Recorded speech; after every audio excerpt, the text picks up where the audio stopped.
प्यारे बच्चों, आज हम लोग अपने वीडियो में बोर त्रिज्या के व्यंजक को समझने का प्रयास करेंगे।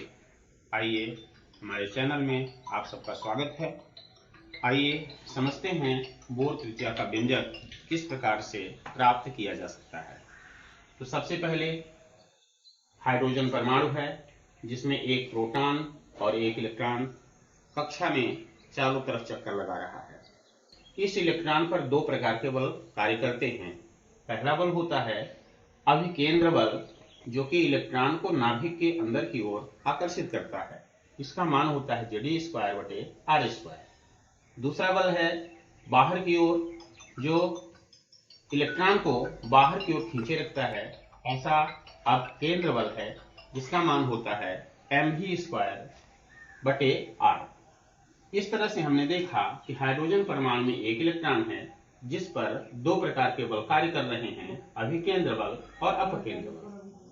इस तरह से दोनों बल आपस में बराबर हैं, जिससे इलेक्ट्रॉन उसी स्थान पर अपने कक्षा में चक्कर लगा रहा है।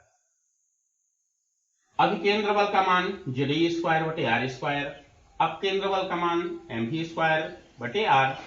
इस तरह से एक आर से कैंसिल हो जाता है और हमें तीसरा समीकरण प्राप्त हो जाता है। बोर अपग्रहित से हमने देखा कि mv² जो होता है उसका मान होता है NH/2π। ठीक है, इसमें से हमने v को अलग किया तो क्या मान प्राप्त हो गया? NH/2πmr। इसे हमने चौथा समीकरण बनाया और समीकरण 4 में से ये v का मान हमको जो प्राप्त हुआ है उसे समीकरण 3 में v² के स्थान पर रखते हैं। तो इस तरह से बनता है Ze²/r बराबर mn²h² 4π² m²r²। ये सारे मान चूंकि यहाँ v स्क्वायर में है इसलिए सारे मान जो हैं स्क्वायर में हो गए।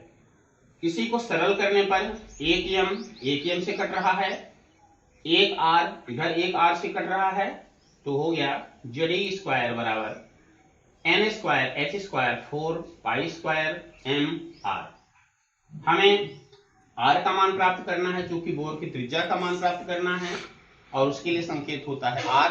ये r हमको प्राप्त है, तो r बराबर हो रहा है An²h² 4π² mZe²। r के स्थान पर ये Ze² आ गया। हाइड्रोजन परमाणु के लिए Z का मान 1 होता है, इसलिए जहां पर Z है उस स्थान पर 1 रखने पर हमें प्राप्त हो रहा है r बराबर n²h² 4π² me²। यही बोर त्रिज्या का व्यंजक है। धन्यवाद भैया बहनों, आपको ये अच्छी तरह से समझ में आया होगा।